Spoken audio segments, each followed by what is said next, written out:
Good afternoon, everybody. Welcome to what I hope will be a true celebration, but undoubtedly will be a slightly tinged celebration. It's great to see you all here, and it is great that this is the first sort of major use of this space in the spine, and I think Donal would have loved to have known that. Bit of housekeeping, I'm afraid. If there is a fire, don't use the lifts. The stairs are at the back. We go out through there and we'll congregate out the front entrance.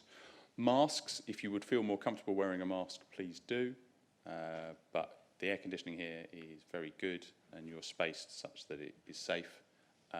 And it is much, much safer than walking around most city centres at the moment. As you all know, we've got Professor Chris Whitty is going to give the Donoghue Memorial Lecture in a bit, and he's going to be streamed from London. So he is in the college building at Regent's Park in London at the moment, just setting things up. And we're hoping that's all going to work wonderfully.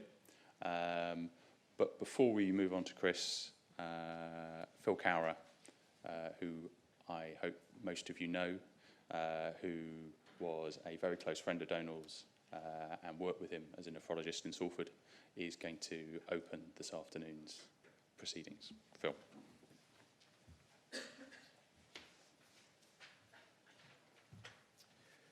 Thank you very much indeed, Bod. So we've got a nice photo reel that's going to be playing whilst I'm speaking, actually. So it's a huge honour to be invited to open today's tribute afternoon to celebrate a wonderful man, Professor Donal Donoghue, my great friend, colleague of almost 30 years, who became a legend in our specialty. Many lovely pieces have been written about Donal's magnificent national and international achievements, underpinned by his unfaltering work ethic and down-to-earth, warm and charismatic personality.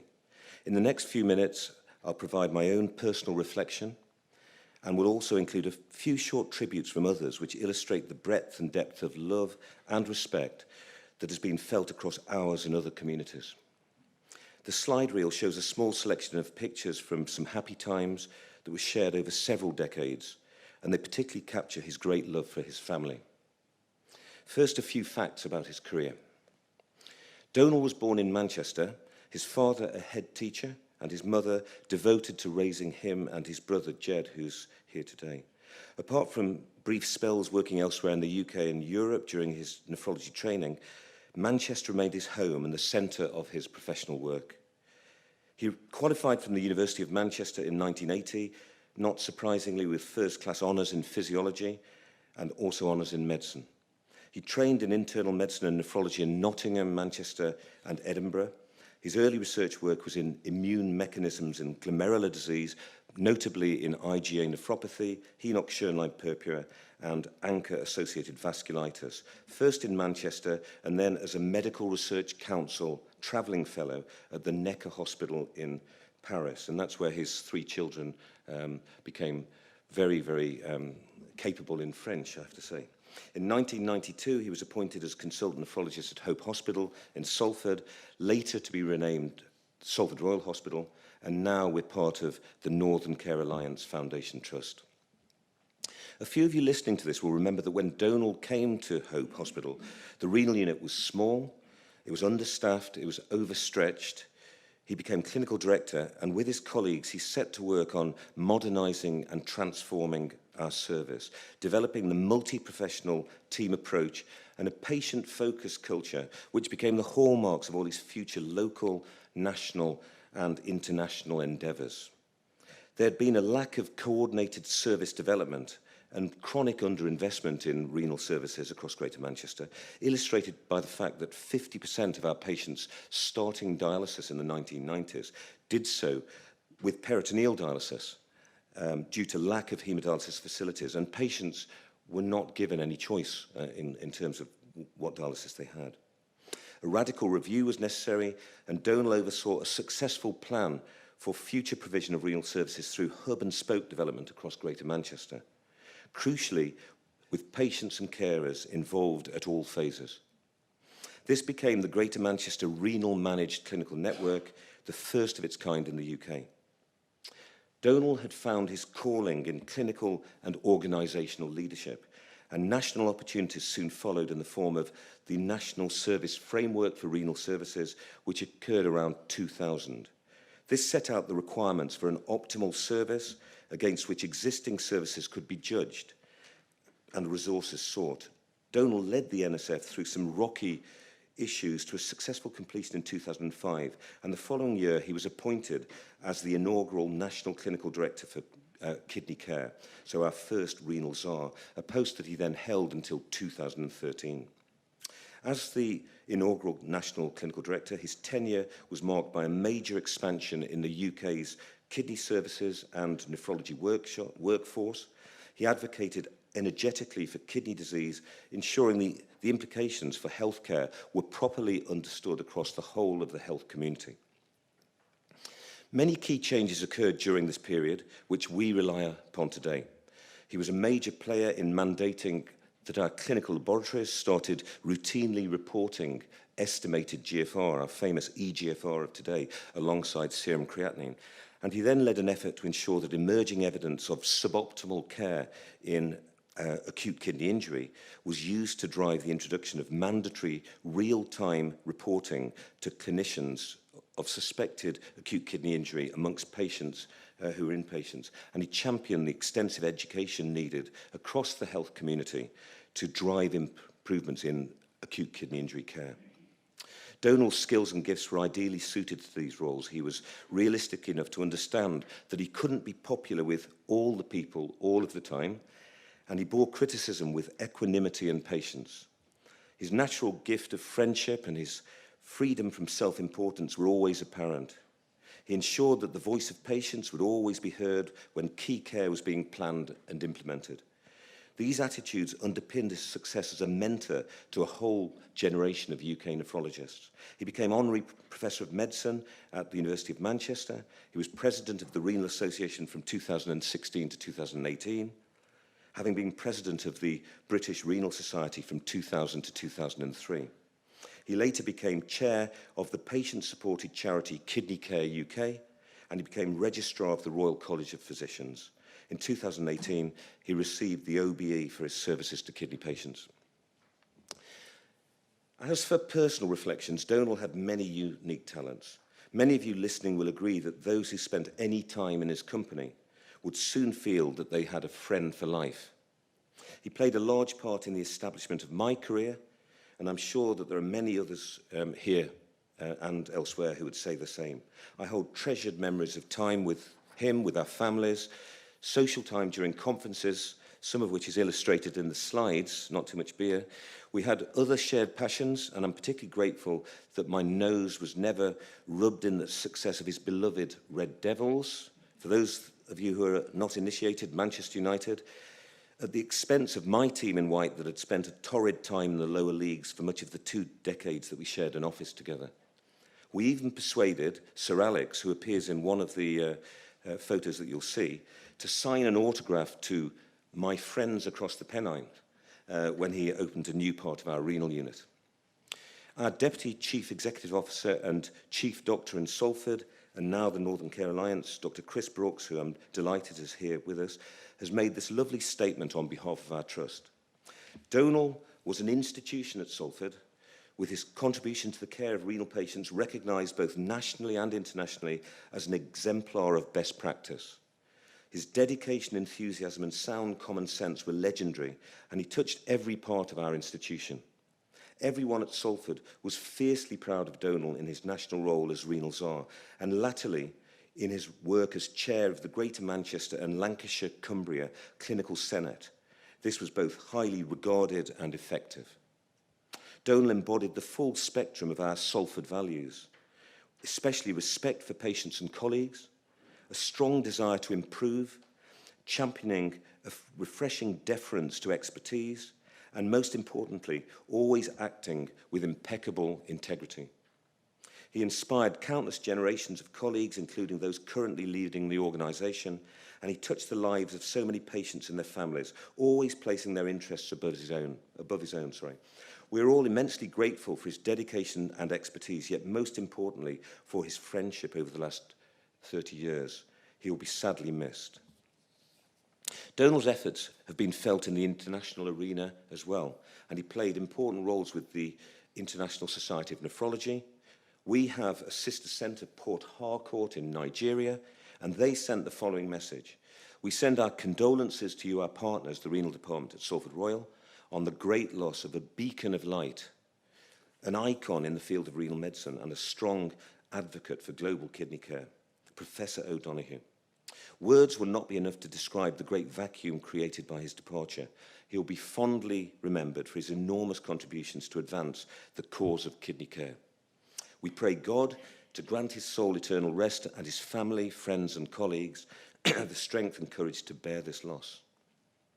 Dr. Damien Fogarty, a great friend and a colleague from Belfast, also here today, has said the following: Donal understood how government and management worked and always did this with a great mix of fun, kindness and wisdom to burn.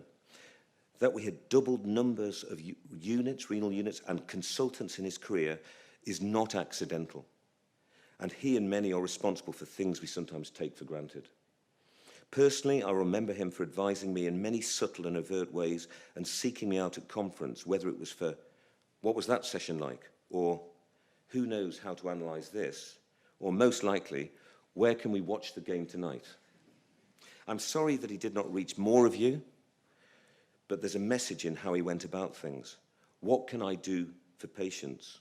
All patients. What can I do for colleagues? All colleagues. Always these before, what can I do for myself? Getting pleasure from helping others was his raison d'etre, and it could be done with simple things like networking and making time to listen. Sunetta Malik was a leading figure in the Manchester renal community and was previous president of the Renal Association as well. And Netta and his wife, I'm delighted to say, are here with us. Sunetta wrote, I was fortunate enough to know Donal O'Donoghue from his student days, and he worked extensively with us before moving to Salford. Indeed, it was I who rang him when he was working in Nottingham to see if he would come to join our renal unit as a registrar, because he'd had previous junior doctor experience with us. He then undertook research experience with us before moving to Paris, and the rest is history. However, my relationship with him extended also to a shared interest in the interface between medicine and politics. I'd been the first advisor to the Chief Medical Officer on renal disease before Donal became its first Tsar. Separately, we both shared the Catholic faith, and I introduced him to the Catenian Association. All this meant that we developed a firm friendship with many clear differences of opinion, always expressed firmly and without rancour. His growing influence was a source of great interest to me, and his death a shockwave.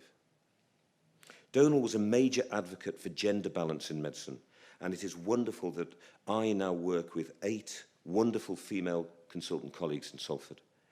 Rachel Middleton and Rosie Dunn were the first 2 ladies to be appointed. Rosie has said Donal was always incredibly encouraging and supportive to colleagues of all levels to develop their careers, as well as being so generous with his time. This applied to me personally, but also to my husband, an ENT surgeon, when applying for his consultant job. Donal remained patient-focused throughout. He was never afraid to highlight issues at the highest level and has left a legacy of a culture of multidisciplinary, patient-focused care, which is the cornerstone of our UK Kidney Association today. Rachel says, I'm forever indebted to Donal for the opportunities he gave me as his research registrar and then as a consultant, and that I am proud to work in the department carved from his vision of kidney treatment closer to home. He will be forever missed. Jane MacDonald, also here with us today, then a renal nurse in Salford, was strongly supported by Donal to become both the first female but also the first non-medical president of the British Renal Society. Jane says, whilst one doctor can provide exemplary care for many by being the coach, the mentor, the connector, and the visionary we knew, so many more people have directly and indirectly benefited from this. The reach and depth of Donal's work was extraordinary, and it is incumbent on us now to continue this. A life so well lived and a blessing to all of us. So just to finish, Donal was tragically taken away from us on the 3rd of January, and his loving family and our community have been deprived of a modest, lovable and inspirational person who brought light and warmth into our lives. But Donal's memory will always be cherished by me, by our colleagues in Salford, and by countless others who was touched by a unique gentleman during an absolutely remarkable life. So thank you very much for listening.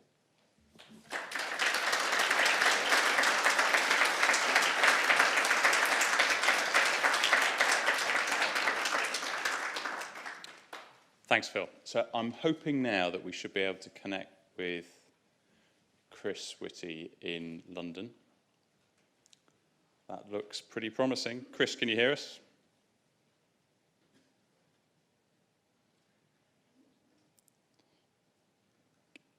Can you hear us, Chris?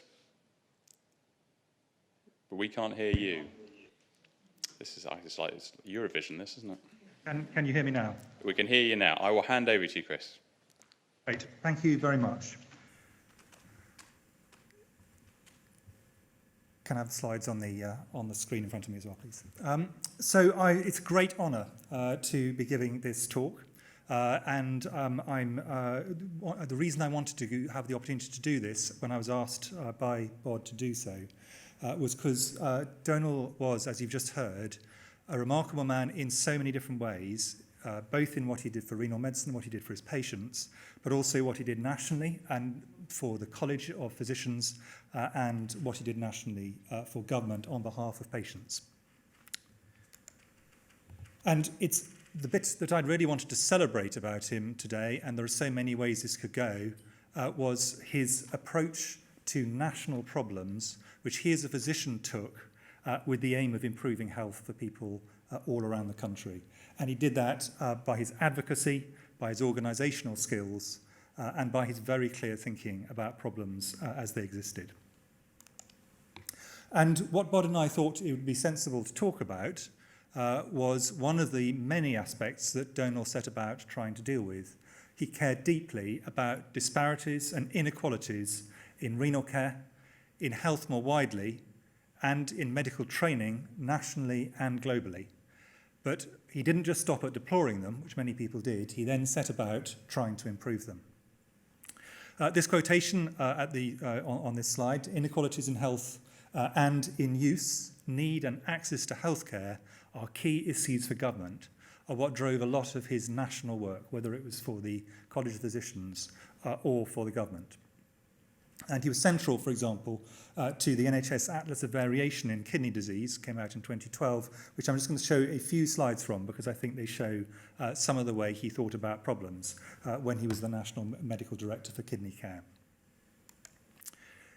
And one of the things he was really passionate about first exposing and then trying to improve on were variations in disease and then variations in treatment, and how could we actually bring the least good at any point in time up to the highest levels.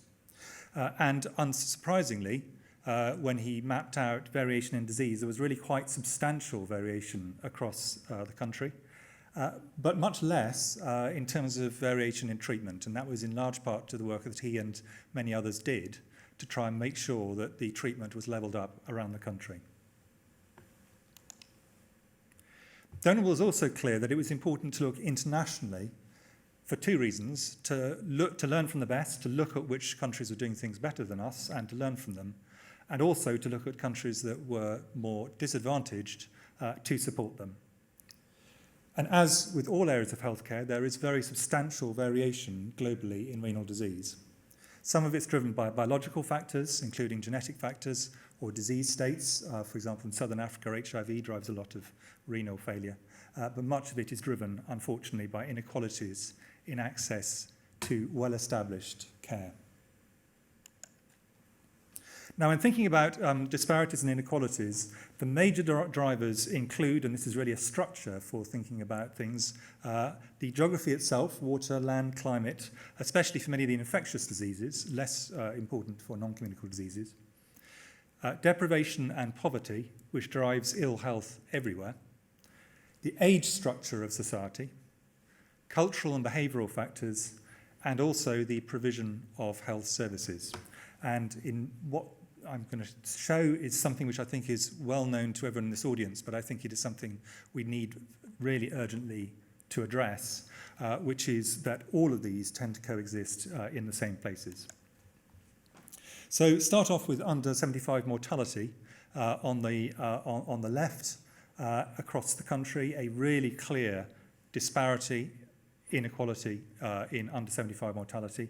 And then if you map that against relative deprivation, both geographically and societally, what you find is there is a very, very strong overlap between these two.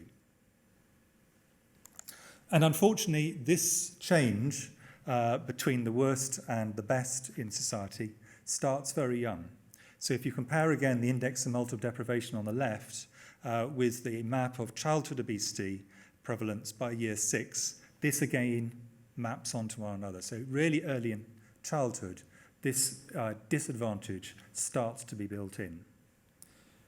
And over the last few years, I regret to say, just taking obesity as a marker, the difference between the most and the least deprived is actually growing. So for obesity, in the least deprived, things are in fact improving. That's very good. But in areas of the greatest deprivation, they are in fact getting worse. And what this means is that these differences are then compounded multiple points through a lifetime. So if you started off, again, using obesity really as a proxy, obesity aged 4 to 5, I've just used Blackpool, just up the coast from Liverpool, as an example. If you're talking about children 4 to 5, there really is very little difference. It's relatively randomly distributed. By the time the children get to the age of 10, highly concentrated in one area of the city. And if you then scroll forward, that will extend into poor health outcomes in exactly the same places throughout the lifetime of those children and leads to the very substantially increased mortality. So there's a very strong mapping of those two on one another. And you can find this in many other places. I've just chosen Blackpool as an example. Now, obesity is itself obviously a major risk factor, including for renal disease, directly or more importantly, actually indirectly.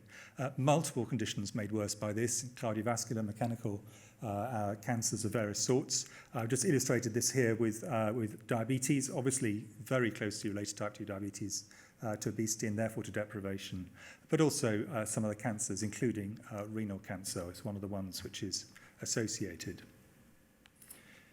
So that's obesity is one example. Another, an obvious but important other, is the smoking prevalence.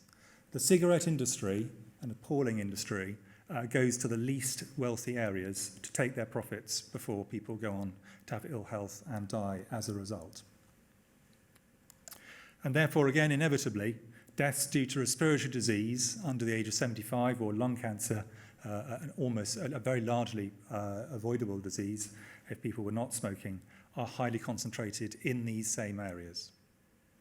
So those are just examples of diabetes, would also be true for cardiovascular disease, as I'll come on to, and cancer. And I think what's something which has been made really clear in the last 2 years is this also applies to infectious diseases. And COVID has actually hit exactly the same places in the country that these other problems I was talking about. Again, mirroring areas of urban deprivation, less true in areas of rural poverty because of crowding.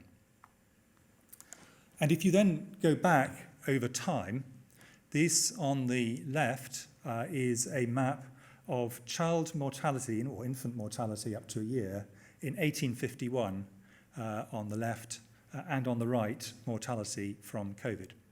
I've chosen a BBC because it's rather a nice illustration of that. And as you can see, some of this deprivation has been deeply entrenched, not even for decades, but in fact for centuries.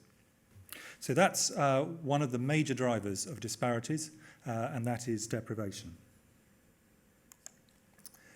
The second large driver in the UK is age, because age is not, older age is not randomly distributed across the country. And this is getting more pronounced over time.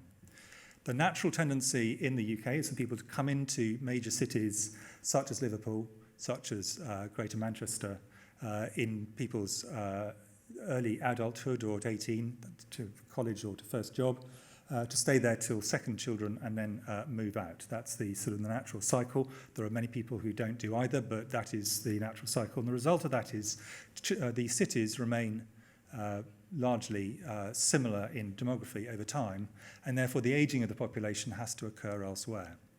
And the ageing of the population is being pushed out to semi-rural, rural and peripheral areas.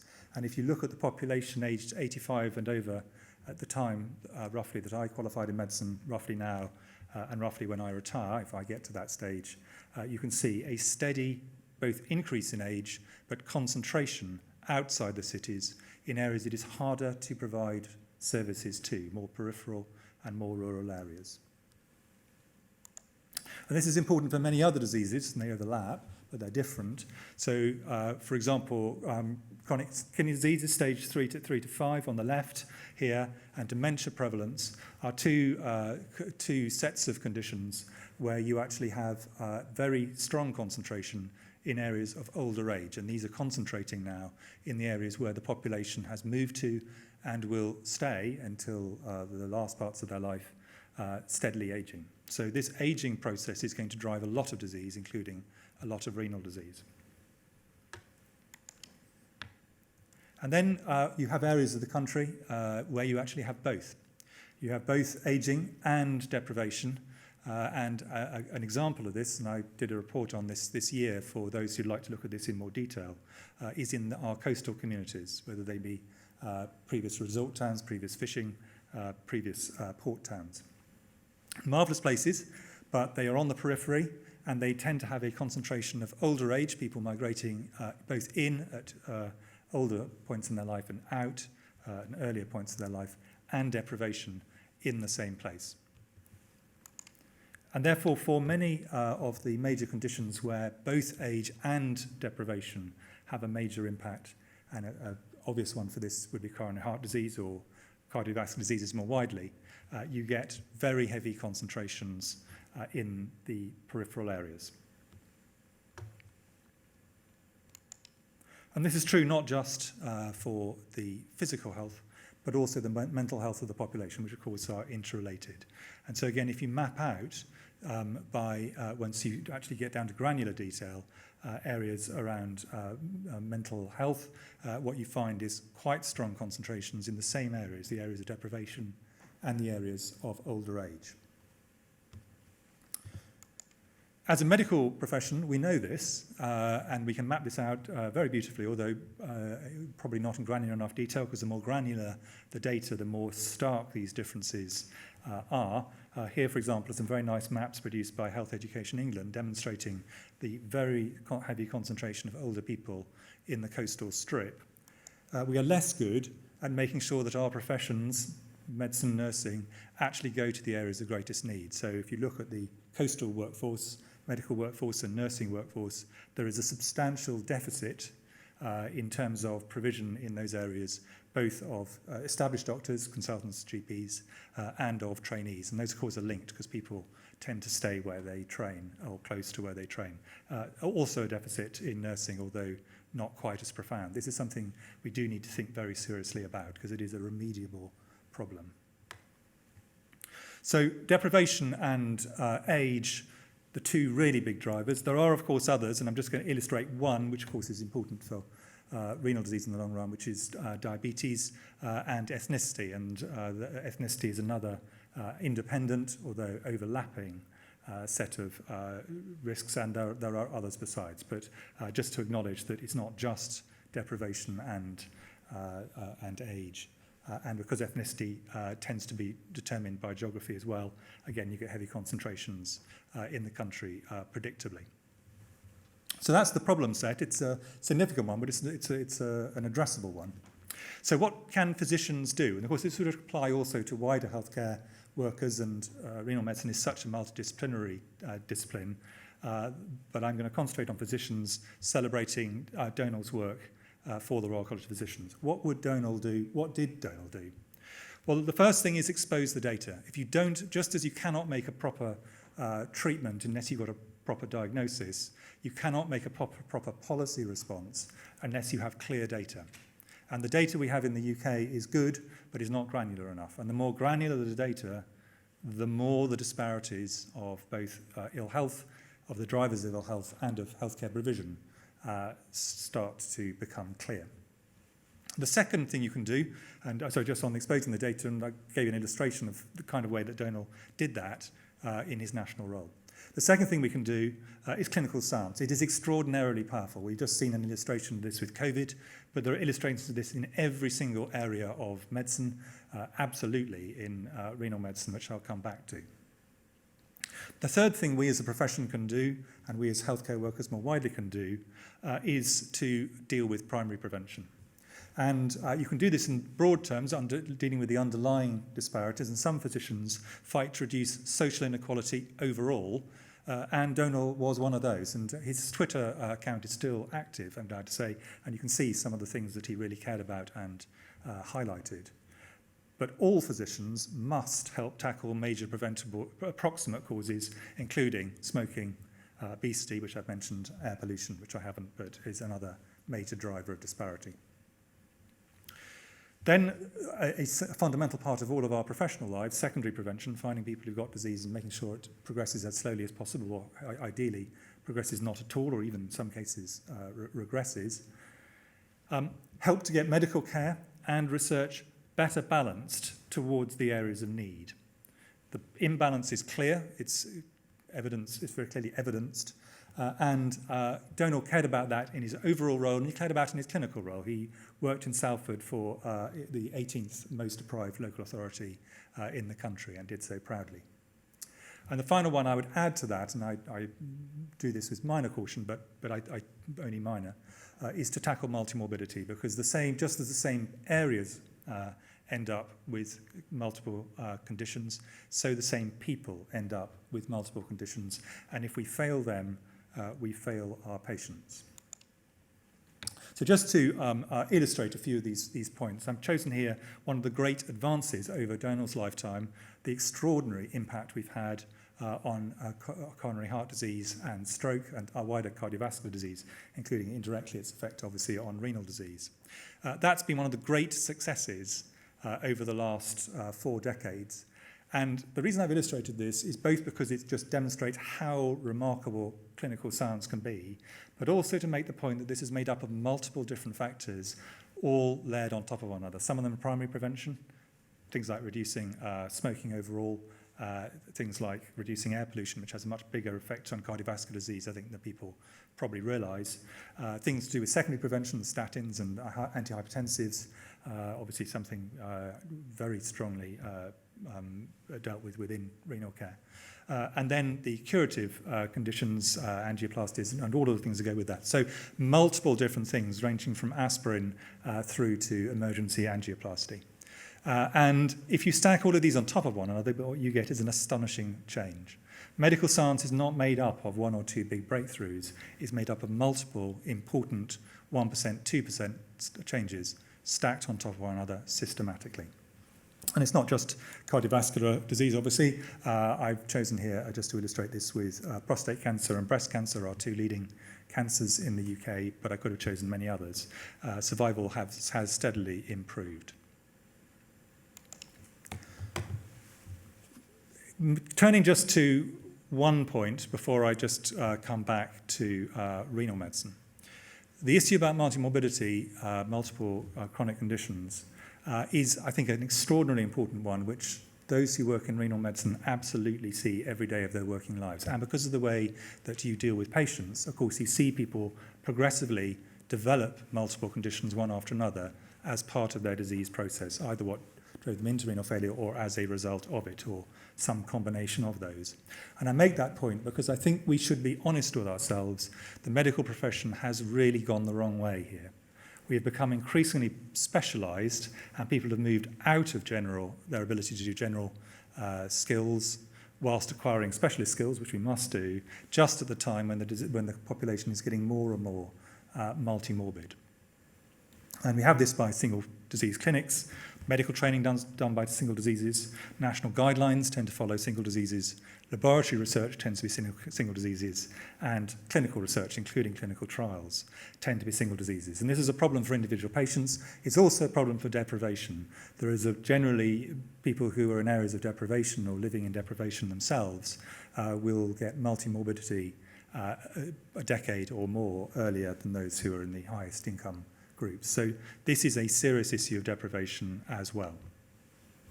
So we as a profession must deal with that. In my view, that is really about people continuing to acquire their specialist skills, but not losing and being allowed to lose their generalist skills. Renal medicine itself, of course, has transformed during Donal's lifetime. When he was born in 1956, hemodialysis was available only in a handful of centres globally and only moderately effective. Kidney transplants were at that stage only predictably successful between identical twins. Immunosuppression, to which he contributed, of course, scientifically, was crude and poorly understood. And the discipline of renal medicine, as we understood it, did not exist. So just look at those extraordinary changes that have happened during Donal's lifetime, much of it during Donal's professional lifetime. Those who are starting on a career in renal medicine can expect changes of that scale, many of which we probably cannot predict at this point, over their professional lifetimes. It's in a very exciting time, I think, to be in the discipline. So I'd just like to re-summarise what can physicians do to deal with disparities, which Donal cared about, and what would Donal have done about them. Expose the data, clinical science, advocate for primary prevention at a national and regional level, themselves provide secondary prevention, balance medical care and research, which is too clustered around areas with established universities, towards the areas of need, where it's more typical, and tackle multimorbidity. If we do all that, very many of the things, and these are under our own control as a profession, they're not someone else, these are all things we can do, I think we would go a long way to help to address some of the disparities I talked about earlier, which is, of course, only just some of those that exist. So thank you again for inviting me to celebrate this remarkable man by the first Donal O'Donoghue Memorial Lecture. Thank you.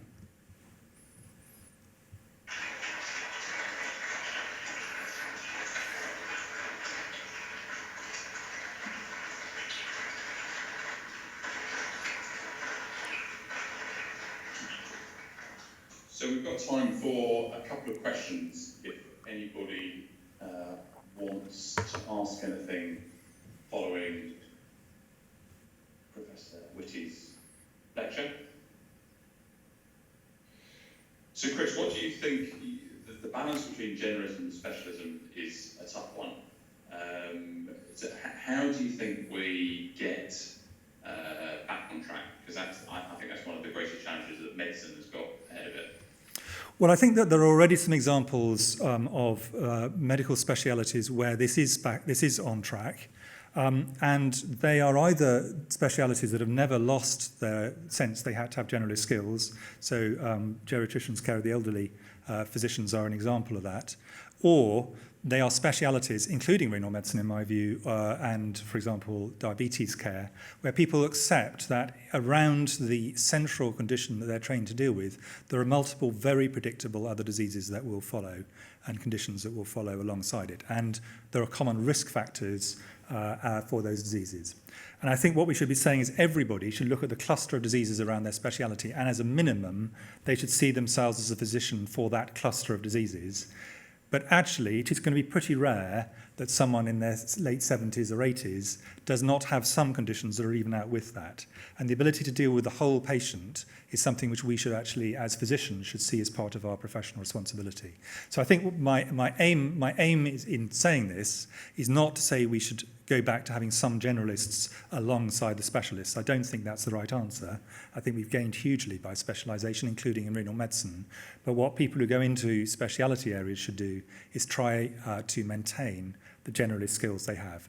There are a different set of answers if we're talking about research, but I think that's probably for another day. But I think there's a bunch of things we can do to do research better in a way that acknowledges most patients with one significant condition will have others. Great. Got a question here from Tom Solomon. Hi, Chris, are we on? We're on, I think. Can you hear me, Chris? Yep. Great. Thanks very much for the talk. Really interesting overview. You talked about the importance of all clinicians.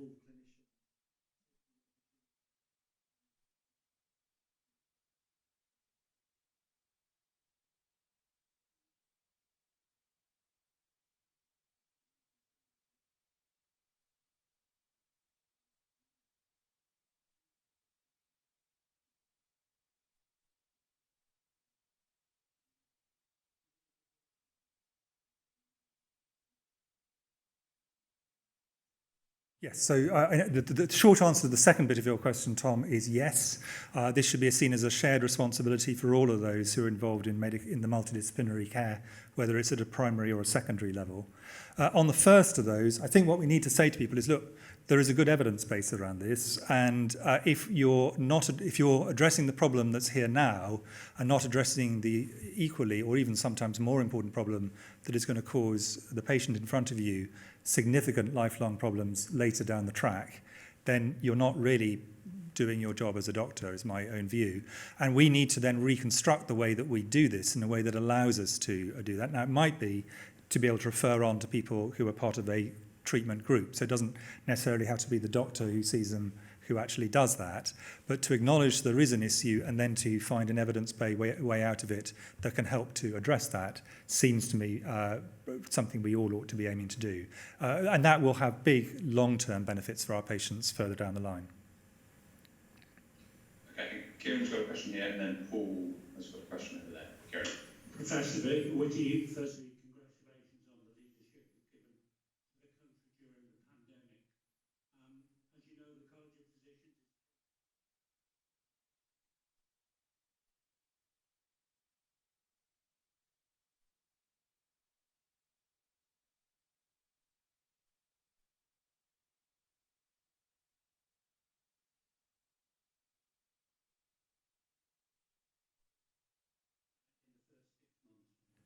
Thank you. Well, I mean, I think that we as a profession and the Office for Health Improvement of Disparities is just part of that, an important part of that, should just start off with the principle that although we are exhausted as a profession, there's no way around that, we also have the nation's attention, policymakers' attention, on public health issues in a way that has not happened for a very long time and may not happen again. We have to make use of that. So the first thing is, we've got to move now.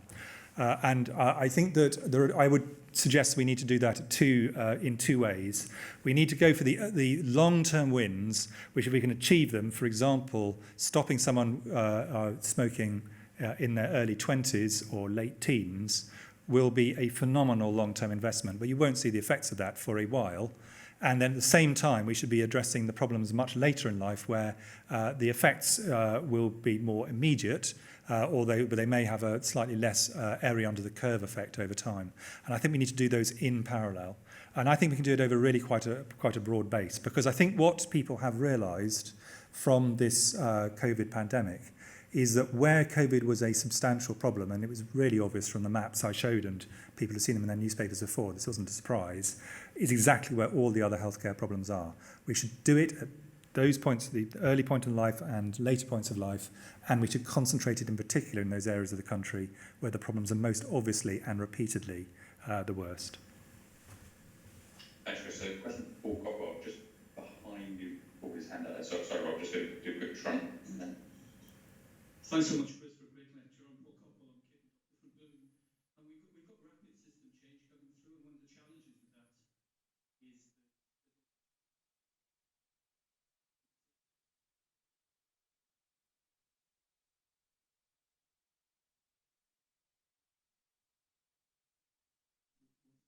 Yeah, so my big worry, of course, is that all reorganisations come at a cost. I don't mean financial cost to that as well, but in terms of time, effort and energy. And they also run the risk that the best places stay very good, the worst places stay the worst, and the ones in the middle kind of muddle through, but it doesn't change very much. So what we really need to do is, in a sense, acknowledge that there is a risk of that in the way that exactly you've said, and I think put all of our discretionary effort, and I realise that's a difficult thing to say, but we all have some discretionary effort into the areas where the greatest problems are, where the greatest disparities are. Because making the very good outstanding is satisfying, but making the not very good pretty good is actually much more likely to have a substantial impact on health in reality. So, question Paul Bristow. Paul, Chris, thank you very much for your...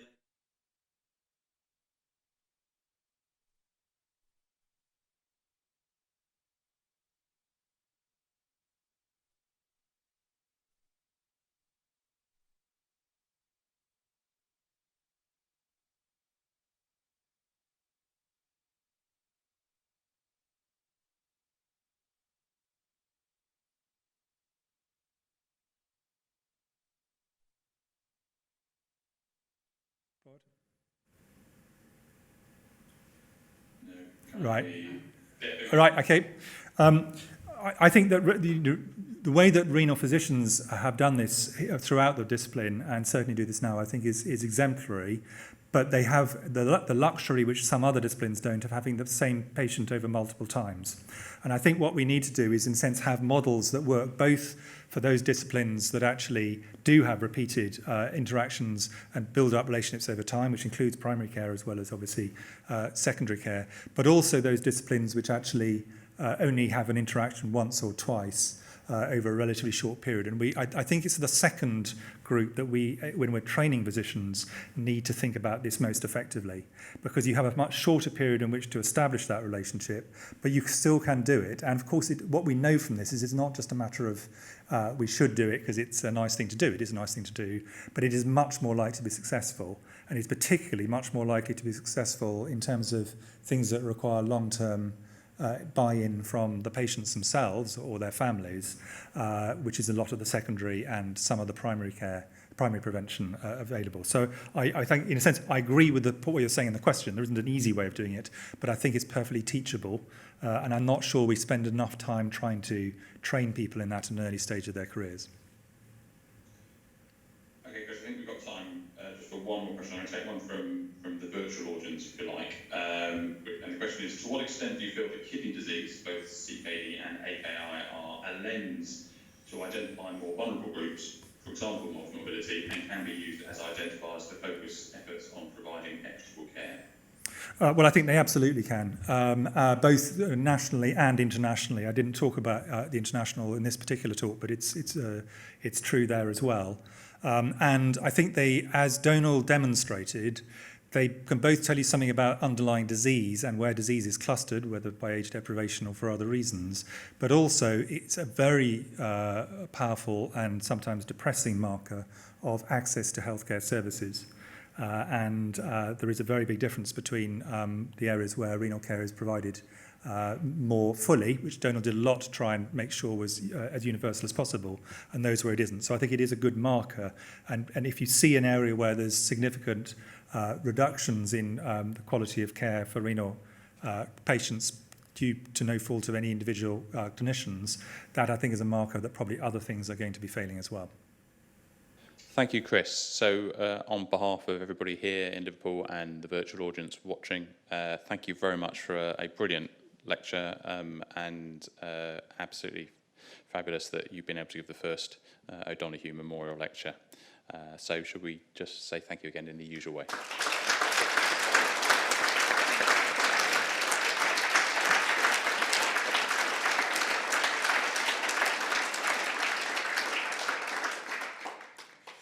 We're now going to move on to a short set of reflections from different groups, and perhaps starting off with the most important group, which is that of his family. So I'm going to hand over to Marie, who hopefully everybody knows is Donal's wife. And Marie, all the best for this next 10 minutes. And if you need a break, just say. All right.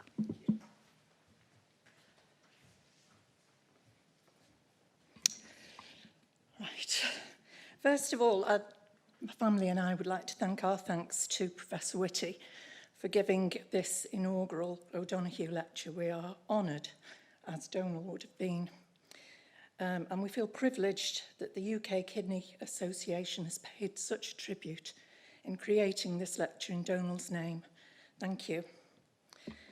Anyone who knew Donal, however briefly, was touched by him, and invariably they felt that they'd made a good friend. So many people wrote this in their tributes to him when he died 9 months ago. He was a loving, generous, thoughtful, modest, and mischievous man, with a great sense of humour and a real zest for life. He had 3 passions: his family, his work, and Manchester United, hopefully in that order. He was completely without self-importance, a truly modest man. On the day after his death, when he was trending on Twitter, and I had to have that explained to me, we as a family were completely overwhelmed by the outpouring of love at the news of his death. This was followed by so many wonderful cards and letters telling us stories of why Donal had meant so much to you all. We'd always known that he was highly respected, but that he had had such an effect on so many came as a complete surprise to us. When he was applying for his first Merit Award many, many years ago, he asked me to look over his application, and he said, "Do you think I've left anything out?" I said, "Donal, I had no idea that you did even a quarter of this." Even when he was awarded his OBE, he handed me the letter from the palace without a word and just let me read it to find out. He was so proud of the fact that he was awarded his OBE for dedication to kidney patients, although he would have preferred to call them people with kidney disease. All he ever wanted to do was to help people and to make a difference. Well, I think it's safe to say that he succeeded. He certainly made a difference in our lives. He was the most thoughtful, generous man. He loved to give and he loved to surprise. And he was always surprising me with beautiful gifts. Our daughter-in-law, Rihanna, once said to our grandchildren that Grandad loves beautiful things. Our house is full of beautiful things, mainly chosen by Donal. Although he always asked me what I would like for Christmas, I knew that he would choose my present himself. My colleagues at school were always jealous of his ability to give the most perfect presents. And he gave without fanfare, often leaving something on my pillow for me to come across at some point in the day. He used to organise little surprise trips away for the 2 of us. The first time that he did this was a week before Christmas. He announced that we were going to New York in 2 days. I was taken aback, to say the least. I think I turned round about 3 times with shock and excitement, and then I said, "I can't possibly go away. I've got too much to do." Anyway, away we went, had the most wonderful few days, and surprise, surprise, I still managed to get everything ready for Christmas. I highly recommend getting away for a few days from all the madness of Christmas preparations. He did this several more times, but not every year, always kept me on my toes. When the children was old enough, he took one of them away if he could when he went away to a conference. And when Patrick, our grandson, was learning about the Titanic in primary school, he organised a weekend to Belfast just so that he could visit the Titanic Museum. He loved to throw surprise parties for me, and some of you will have been to these. He came up with the idea and then delegated all the organisation to our children. The last one was when I retired in 2019. He suggested that we went into Manchester in the morning, which should have aroused my suspicions as he never went shopping, except on Christmas Eve with Catherine to buy my Christmas present. But I was always gullible. When we came home, there were my colleagues and friends and family waiting in the garden, all wearing masks of me. He thought it was a brilliant idea. Donal loved cycling, although he'd become so busy in recent years that he had very little time. But he always talked about getting back on his bike. So we bought a bike desk during the first lockdown, as he seemed to be spending all day, every day, on Zoom calls. He used to pedal away while clearing his emails, and occasionally, as I found out after he died, while on a Zoom meeting, looking, as someone said, like he was having his own little party, his head bobbing from side to side.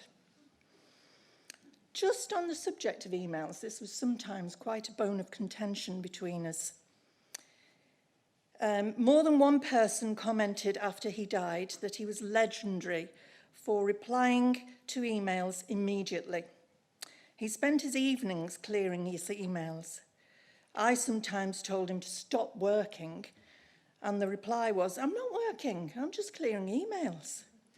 At other times I'd say, "Just don't reply, then you won't get another one back that you've got to reply to." Just smiled and carried on. Back to the cycling. In earlier years, he was a very keen cyclist. He used to take our sons, Daniel and James, to France every year for a week cycling about the time of the Tour de France. They always cycled some of the big climbs, such as Alpe d'Huez or Mont Ventoux, and watched a stage of the Tour. He was so looking forward to taking his grandchildren when they were old enough. We drove up Mont Ventoux once, and even the car was struggling. And I asked him, "How on earth did you manage to cycle up here?"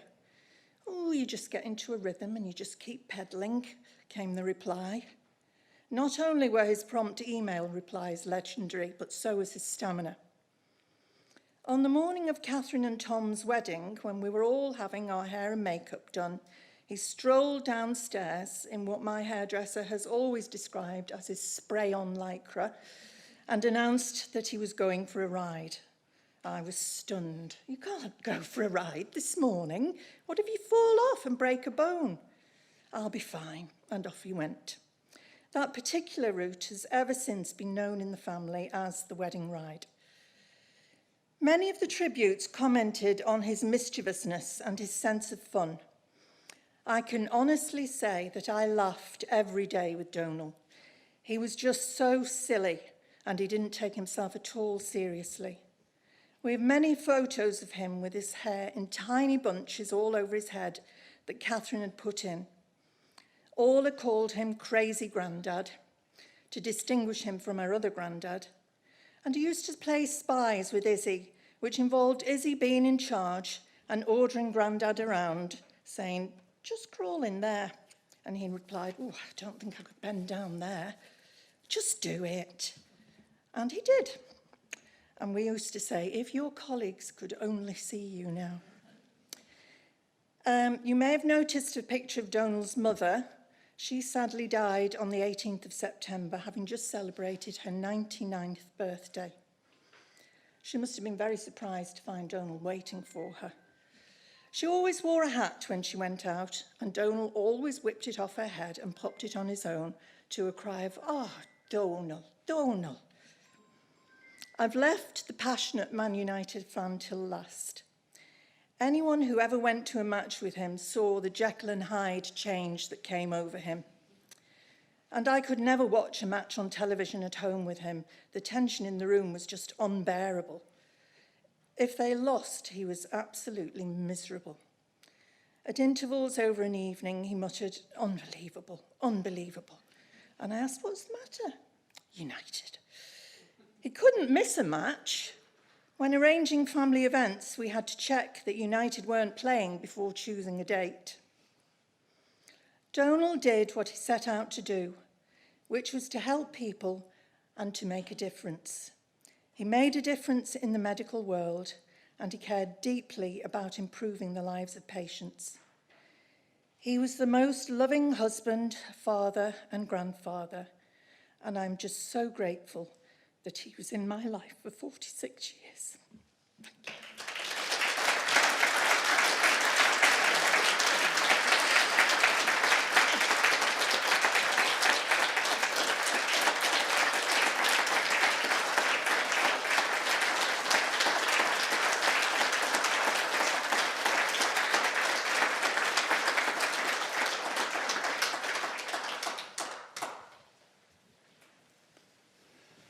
Thank you, Marie. I'm now going to hand over to Graham Lipkin to reflect on the world of renal medicine, which Donal dominated for much of his life. Thank you, Bud. Thank you to the college for hosting us in this really, truly beautiful place. The sun is clearly shining on the righteous today. I have the privilege today of speaking after Marie, but I also had the privilege of taking over as president of the Renal Association, now together with the BRS, the UK Kidney Association. Some of the stories or the reflections you've sort of heard a little bit about, but what I'd like to do is just to underline some of these and to extend. He was a pretty special guy. There are very few people who have their obituary in both the Lancet and the Daily Mail. But that was the very least of Donal's elements. By any standards, Donal was a remarkable man, a unique kidney doctor, a national, international figure. And he was a friend to me and a friend to many others in this room and people online. And I echo the welcome to Marie, to Catherine, to Daniel and to James. We're delighted that you and friends have been able to come here, and the UKKA are delighted that you could join us on this special day. The loss of Donal at the turn of the year has left a deep and pervasive sadness extended across his extended renal family. And renal disease is very much a family of physicians and clinicians.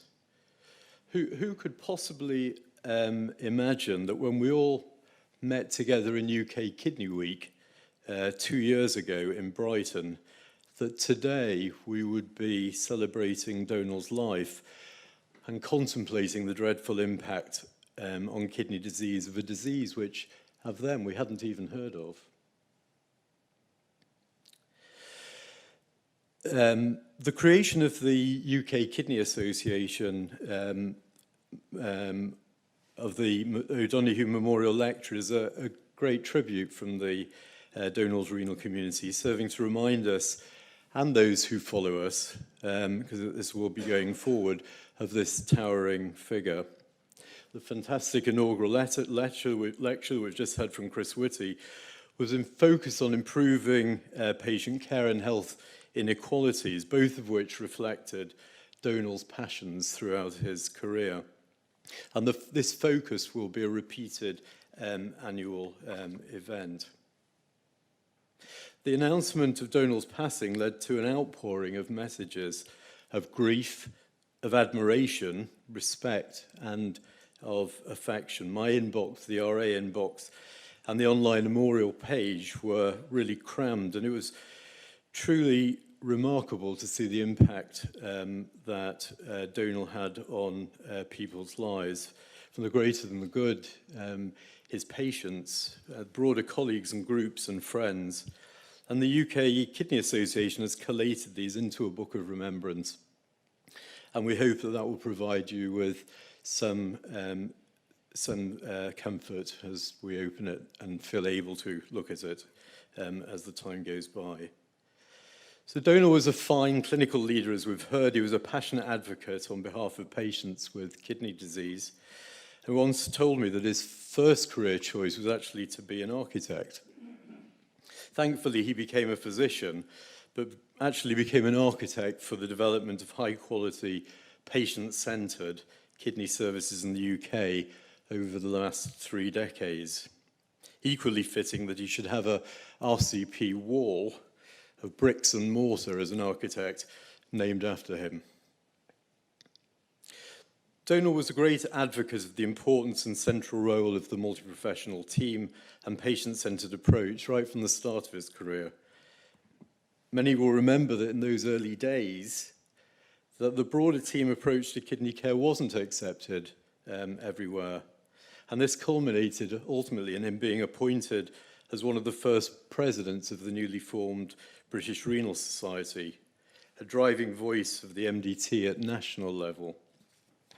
The BRS Thrive helped change minds and bring together the MDT and a focus that Donal kept throughout his career.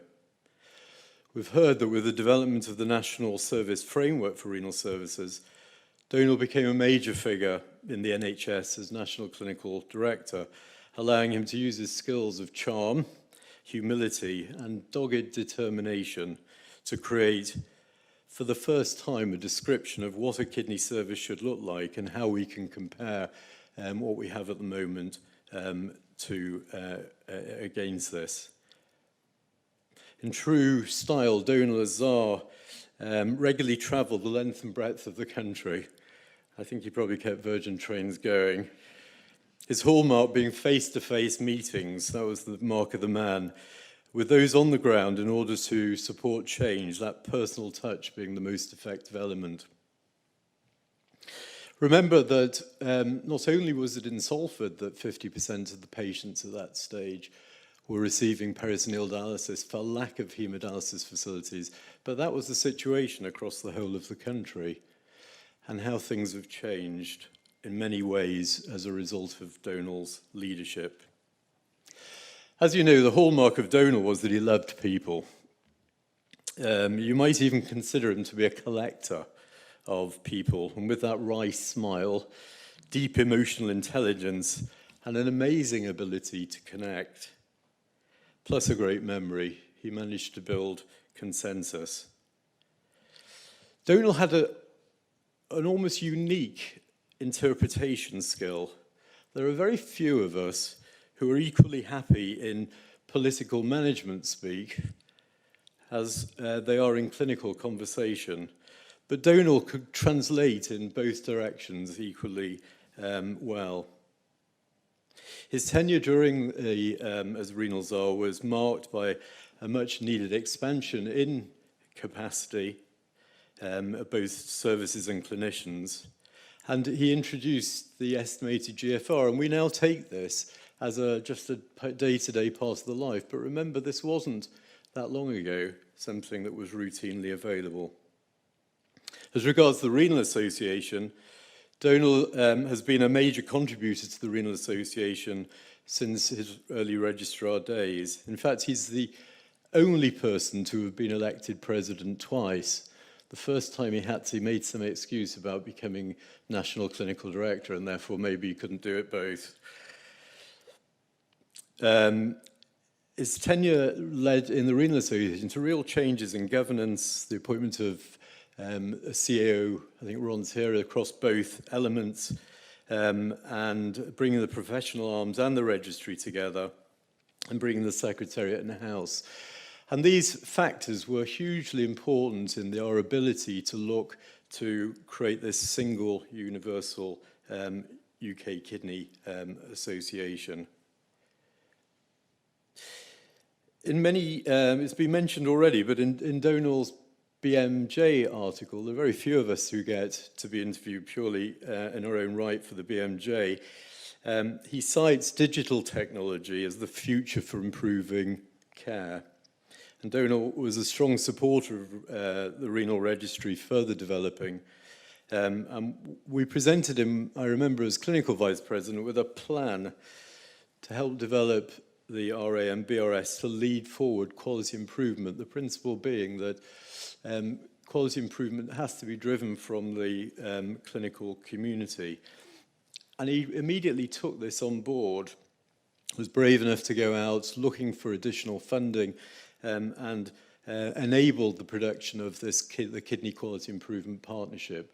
And this has led to major improvements in care. So what more can we say about this remarkable man? In his own words in that same article, he's described himself as passionate, optimistic, and resilient. And I think we'd all agree with those words.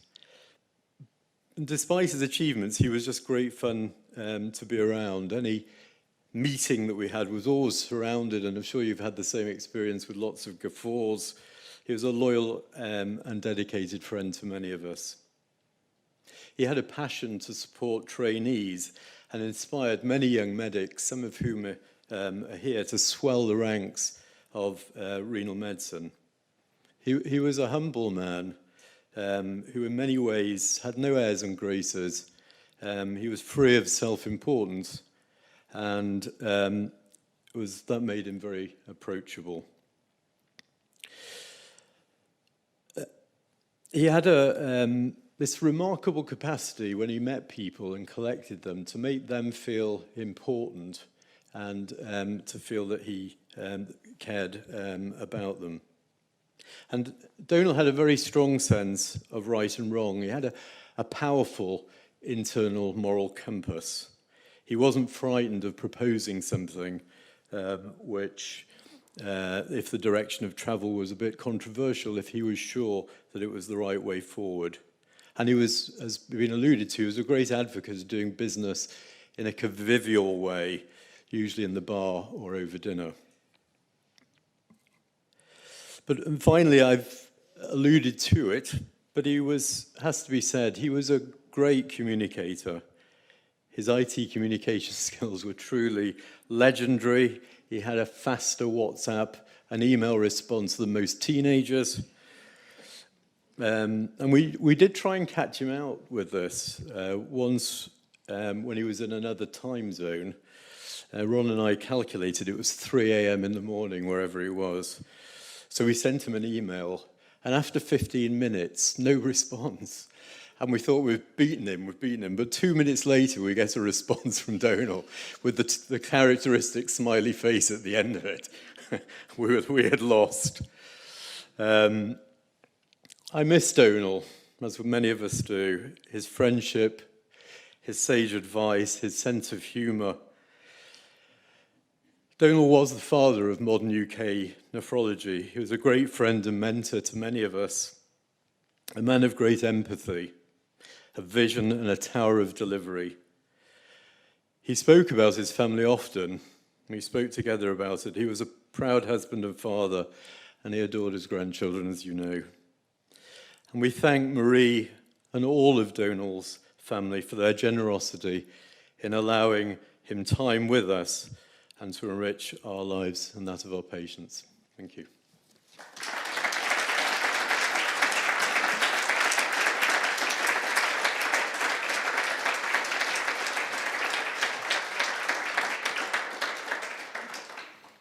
Thank you, Graham. I did Donal's appraisal a week or so before he became unwell, which in itself felt odd. I mean, why should I be appraising a giant like Donal? But that's the way of the college. But I count myself lucky that, unlike the appraisals that I've been subjected to in my life, that I got the chance to tell him what a brilliant guy he was, and the difference he'd made to the college, and the difference he'd made to many of us, and that as a bloke to work with, he was second to none. So I think I'm quite lucky. I got to say that stuff whilst he was alive, but isn't it great that we have the chance to say that stuff now, that perhaps some of it we should have said earlier. So Donal's time at the RCP was tragically shorter than it should have been. He became registrar on the 26th of September, the same day that I became president, and he was my wingman. He was ever present, always there. I'd first come across him at a joint committee for renal medicine. I'd heard of him. He was this mythical beast of renal medicine. And indeed, my own hospital, Derby, was in somewhat of opposition to the world of Salford medicine. But immediately I met him, I realised what an impressive person he was. Collaborative and enormously well respected by his peers. So I hadn't really thought about him becoming registrar. And then when he phoned me one Sunday to say, should I do this?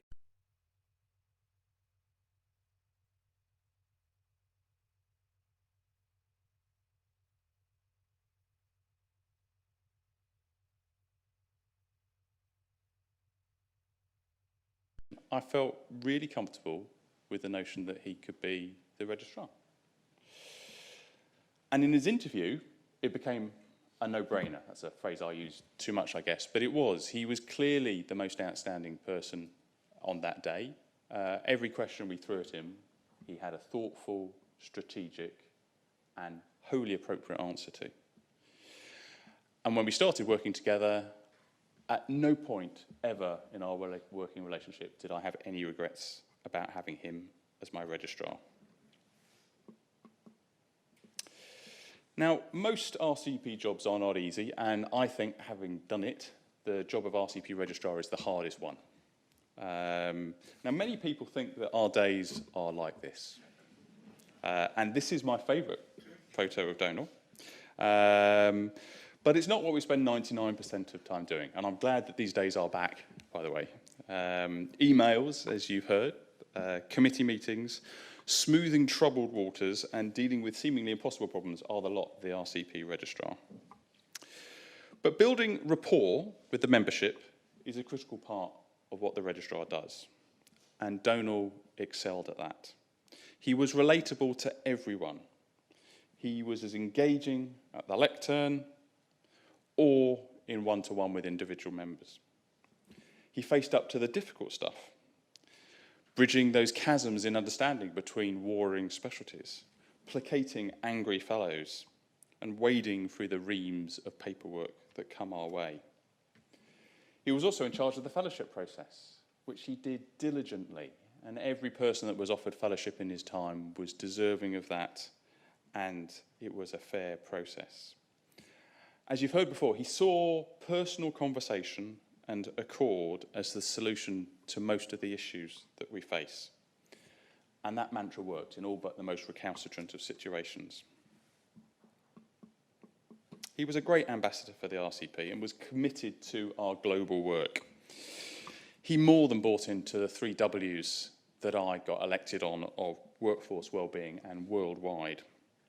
He loved teaching and sharing his knowledge, both in renal medicine, but in all aspects of medicine. And he loved sharing that with people across the globe. He developed the relationships with the people he met, both nationally and internationally, and was, as you've heard, loved by many. He was a supreme diplomat, and it was always great having him by my side when we were meeting dignitaries, such as here in Amman. I never had to worry about what he would say, and to some of the colleagues in the room, that's not always the case. Donal was a reassuring tank next to me, ever present and not a loose cannon. When he spoke, it was always relevant, it was always of great import, and always had great insight. He served the RCP so well. It's not to say he was quiet, and he was never short of an opinion, and he used every opportunity he could to try and use his knowledge and experience to improve the lives of the doctors he met, but most importantly, for the patients they looked after. He was able to engage from the front, but also from the audience. I always look forward to him asking that exocet question. I never saw him stump for an answer, and he always had a reasonable opinion. There was never much chaff with his wheat. We didn't agree on everything, but I think we agreed on most things that were important. Our differences were in sport and the world of arts, rather than medicine. His list of contacts is encyclopedic, and a bit of Donal charm would always be useful when needed, and open many doors for us as a college, for which we will always be grateful. He felt absolutely passionate about trainees. He saw spending time with them, understanding their issues, their problems, and what he could do to improve their working lives as an absolute essential in his job. He loved meeting them. He loved helping them. And that was shown on trust visits. And he always said that the trust visits were his favourite bit of the registrar job. And this is us in Bangor, in Wales. He immediately saw, when he walked into a hospital, where the good bits were. He immediately saw where we could help out. And he always had that focus of how can we improve the lives of those trainees and those consultants, but how can we make patient care better? We travelled all over the country. And yes, Virgin trains. The number of lonely railway platforms I stood on him with was large, and I learnt more about Manchester United Football Club than I'd ever really want to know. One of the things about trust visits, though, was his hair and his experience of life often meant that people got us muddled up. And he was seen as the president, and I was the registrar. I would always turn up not wearing a tie. And I wondered about that today, and I said, what would Donal want? And he'd say, Bod, you never wear a tie. Why are you going to wear a tie now? And we'd play that game. We'd let people believe he was the president, and I was the registrar. And normally the penny would drop at some point, but sometimes it didn't. But we enjoyed that, because actually it allowed people to be honest, and it allowed us to achieve things very well. It taught me, though, that we should never judge by appearances. And again, that was something that Donal truly believed in. And his belief in inclusion and diversity and his support of the work in health inequalities have really driven us forward as a college over the past 3 years. He loved the RCP staff. And the staff loved him back. That wicked sense of humour that you've heard was always present when he was talking to members of staff. And he could get people to do things that nobody else could. He loved learning about their lives, and he paid great attention to that, and his memory about them was so much better than mine. And it was a joy to watch him interacting with the staff. Donal made my life and the lives of those around him so much better. So perhaps, rather than say anything from my own words, can I leave it to the words of some staff and patients? Donal was loved by those he worked with. He was a man for whom kindness was a way of being. For him, equality, diversity, and inclusion weren't words, they were a moral code. He would go out of his way to thank people, making sure they felt positive and appreciated for the work they did. And from somebody else. Donal was one of the few people I held in enormous esteem in the medical world. I had not met him before he became RCP registrar. To me, though, it was soon apparent that he was someone who wanted the RCP role not for any personal gain, not to achieve popularity and prominence as part of a career, but simply to use the post to pursue his plan to help and improve the care for patients, and to support in a beneficial way all of those who also worked to achieve that aim. And then 2 short little final comments sum it up, I think. There is a Donal-shaped hole left at the RCP. And finally, Donal was universally loved. I would share Marie's observation that when Donal died, the tsunami, and I've used that phrase, of words of love and appreciation that came to us, I had never seen in any sphere before. And it gave me hope. Sometimes the job that I do and the job that many of us do in this room, you think is why are we doing this? Are we really making a difference? Donal proves to us all that we can make a difference. And if we all could be a little bit more Donal, wouldn't the world be a better place? When Donal died, he left the world a better place. And the RCP a better institution. Farewell, Donal. You are my wingman, my confidant, my fixer, my advisor, and most of all, my friend. Rest in peace.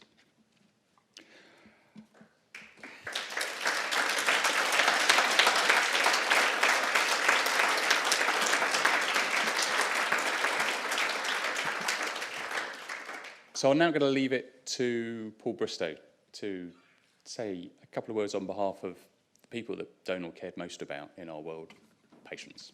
Paul.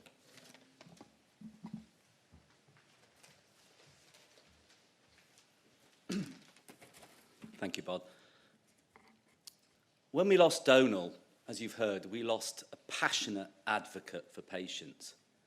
The patient community lost someone who truly cared about them and their quality of life, who ensured that their voice was always heard, a champion who they knew always had their backs. Yes, we've heard a lot about Donal's many accomplishments, national and international, clinical, academic and research. We've even heard words like Tsar, National Director, President, Founder. But we've also heard about his compassion and his humanity.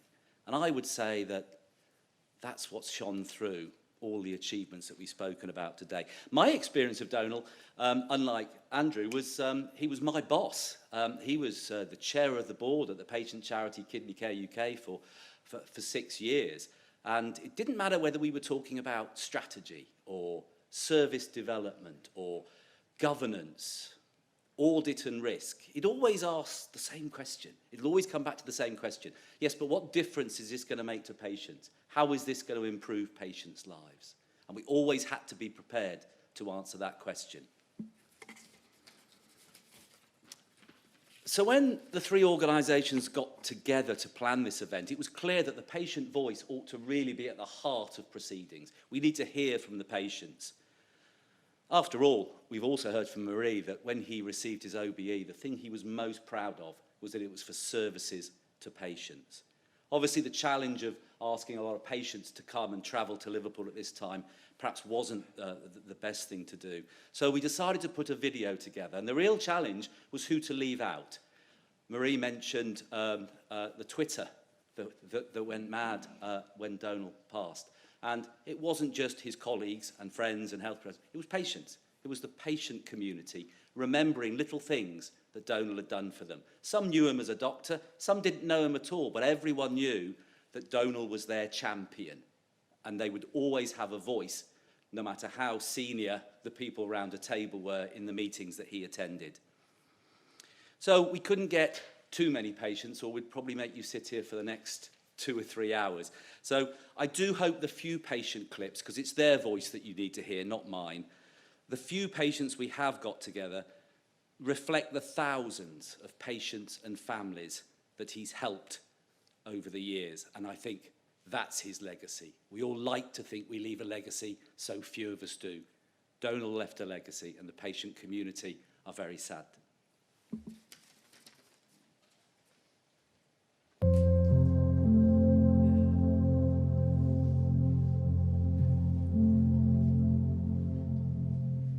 Hello, I'm Fiona Loud. I'm Policy Director for the charity Kidney Care UK. Donal was our chair and he is much missed. But Donal was much more than that to me. I have my own life with kidney disease and kidney failure. And for the last 20 years, he's been something of both a friend and a colleague. Somebody who's able to give a wise word of advice, who replied almost immediately to any of your emails, sometimes in the way that my teenage son would, with just a K or TX or something like that, but you knew that he was listening and no question was silly, no question was not important. And I think that shines through all of his work. And this really, from the patients that he looked after as well, I'd like you to spend a few minutes just listening to some of those patients and their families, people that he's cared for over the years, and you'll hear how consistent he has always been, whoever he's talking to, somebody very senior or somebody that he cared for. So that's enough from me, and over to some of those other voices. I was referred to Professor Donoghue in February 2020 by another consultant because he regarded him as the expert, and he looked after me throughout 2020. In fact, I was still his patient when he died. Professor Donoghue was open to looking at all types of investigations, everything from the most modern through to some of the more old-fashioned methods.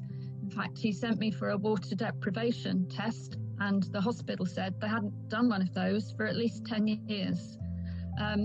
So he was always open to all the possibilities. He was excellent to have as a doctor because he treated me as a person, not just as a patient, and he was always interested in me and took a great deal of time to understand how I was feeling with my condition. No sort of box ticking that you get with some people. My name's Les Lomax. I've been a patient of Professor Donoghue since 2014. I always felt that he cared about me as an individual and treated me as if I mattered. I've always had confidence in what he said and what he told me. His explanations have always been detailed and delivered with sensitivity. even when dealing with harsh realities. I always felt better when I left the consultation than when I entered. I still find it very, very hard to believe that he's no longer with us and that his knowledge and expertise are lost now. But I've been honoured to take part in this tribute, and I thank you very much for that. When someone is ill, it's not just the patient who's affected, but also those around them. Over many years, I accompanied Les to appointments with Professor Donoghue, and I always felt that Les was in a safe pair of hands with him. I came to appreciate over those years what a lovely, charming and approachable man Professor Donoghue was, and I also valued his extensive professional knowledge. He took the trouble to remember details of our lives and our professions, and he made us feel special. He answered my copious questions in detail and showed interest in what we were asking. I'm still also in a state of shock that he's no longer here to guide us. We feel like a rudderless ship. We miss him. The world is certainly a poorer place without him. On behalf of Les and myself, thank you for allowing us to take part in this tribute. We send our condolences to his family. Thank you. I first met Donal in 1998 when he was the lead on the consolidation of Manchester's renal services from 3 sites to 2. He had a very difficult task of persuading a very sceptical renal patient population that Salford could become a very patient-focused and trusted centre for the renal services for West Manchester. Over 2 years, I got to know a man and a clinician who had a genuine affinity for patients, their needs and concerns. He was extremely affable, always asking first how you were, and very concerned that as patient representatives, we understood the discussion, the issues, and the direction of travel.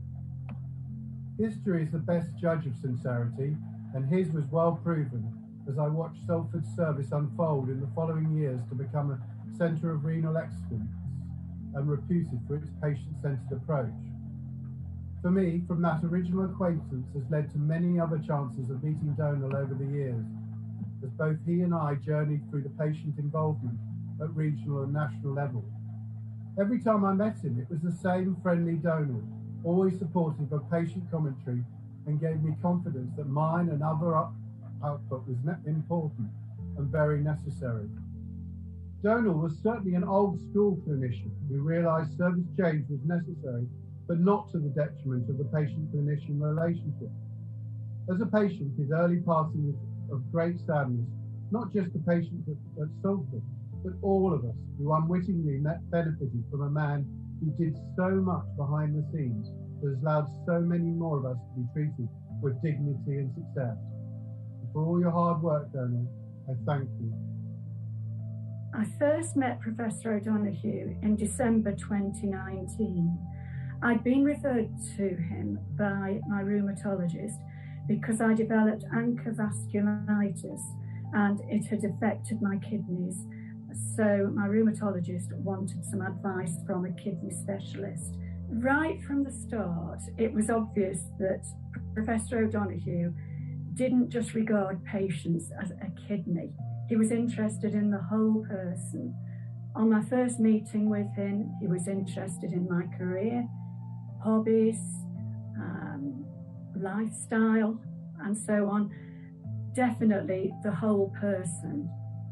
He gave me lots of advice and lots of information about ANCA vasculitis, which was very useful to me. Right at the first appointment, he gave me a business card with his email address on it, and I was free to email him whenever I needed advice. And he would always conclude his emails with something like BW Donal. So it was a bit like receiving an email from a friend, which was very helpful from a patient's point of view. Seeing a specialist can be quite daunting, but this very informal and friendly approach put you at your ease straight away. So I was very appreciative of that. Well, you've heard it in people's own words, the difference that Donal made to the lives of the patients and their families that he cared for. He made a difference to so many other lives as well. And for that, we can only thank him, and we miss him very much. Thank you, Donal, for everything that you did, for all the lives that you helped to change.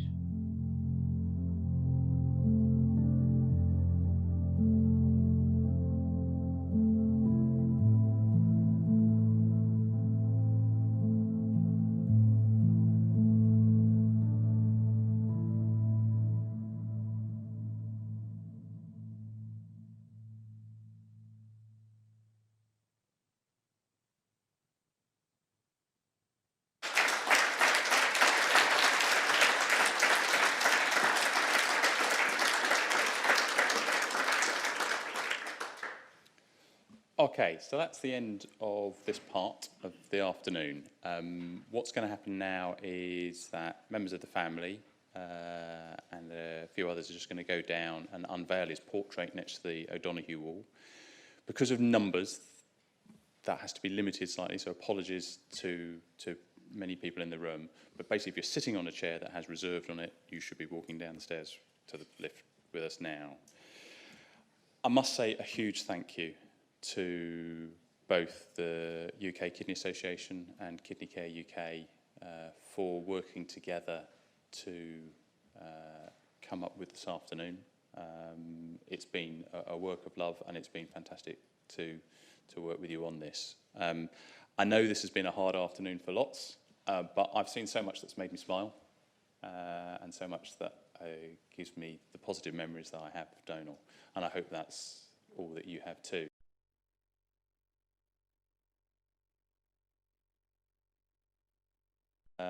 Whilst some of us go out, take the time that you need. Please go down and have a look at Donal's portrait, and that will be there for the rest of the afternoon before people go home. And then there's going to be drinks where you had coffee and tea when we started. So if those people who are coming down to the unveiling could walk out now, we'll show a video to other people. Okay, you're entering the bake-off tent. What is your showstopper bake? I think it would have to be a sort of, sponge thing with that sort of icing on top, that's soft icing. What is your favourite biscuit? Oh, probably a chocolate digestive, but just a plain digestive if that isn't available. What's your guilty pleasure song? Guilty pleasure song. Well, I think anything by The Doors, as long as it's loud. The best place that I visited, ever. Ever. That's a long time. I think Kyoto's a fantastic, intriguing place. What is one vice that you can't give up?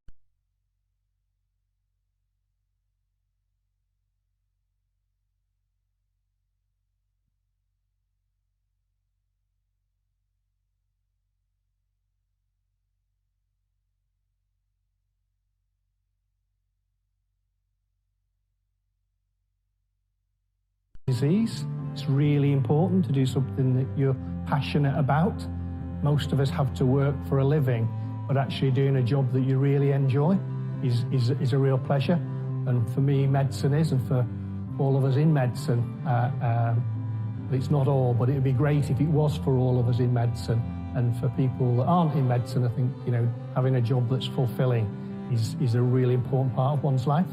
Not many people would know that I represented the Royal College of Physicians of Edinburgh in a curling match against the Royal College of Physicians and Surgeons of Glasgow, and won. Well, the team won, but I was on the team.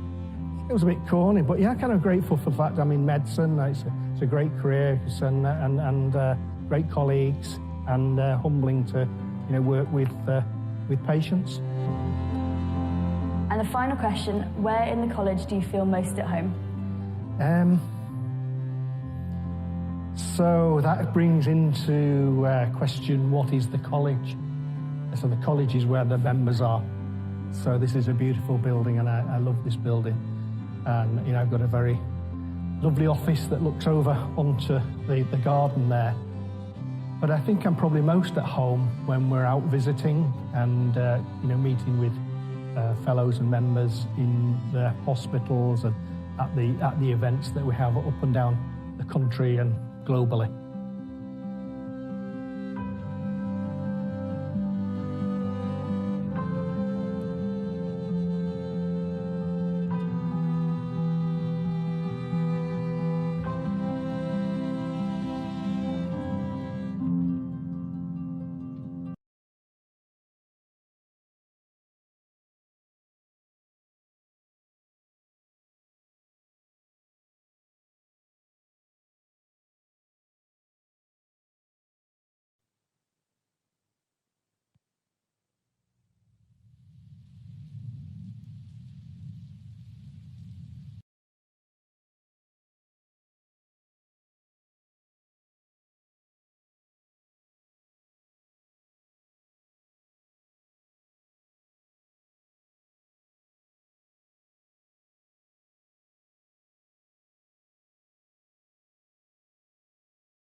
on the right dot. Friends and colleagues, so this is an opportunity for us to open what will be the O'Donoghue Memorial Wall, which will be a permanent memory to Donal. And there is a portrait underneath this piece of material, which Marie is going to pull off in a minute. But we're not going to prolong things for too long. So I just want to say a couple of things. The way it will work is, as you can see, this is a wooden Veroni pattern, which you will see is the same pattern as is on the windows and is supposed to represent the skin.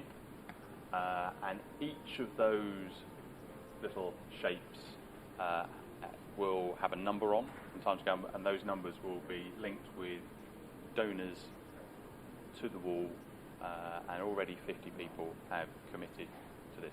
So we have a similar idea in London, in the Lineker Wall, which people can see as they walk into the main entrance, I think.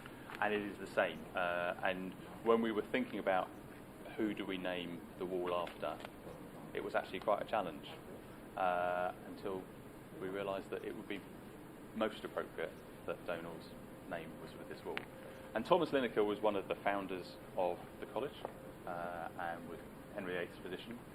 And Donal is one of the founders of the college in the north and epitomises what it means to be a physician in the modern times. So I think it's a fitting way to remember him. Now,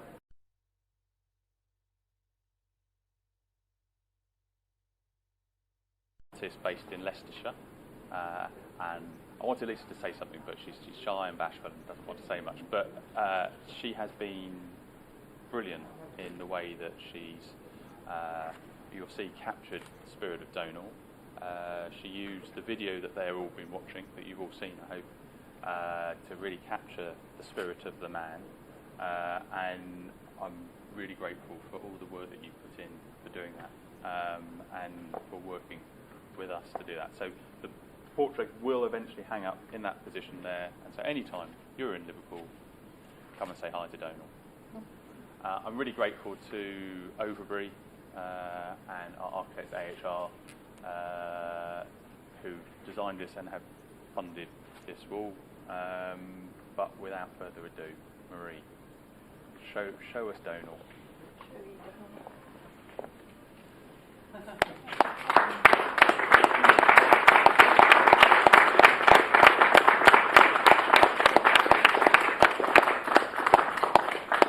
So we had one final train journey together on the way down from Lisa's down to London, and that was poignant but quite fun, having him sitting looking at me, telling me off for doing my emails on the train.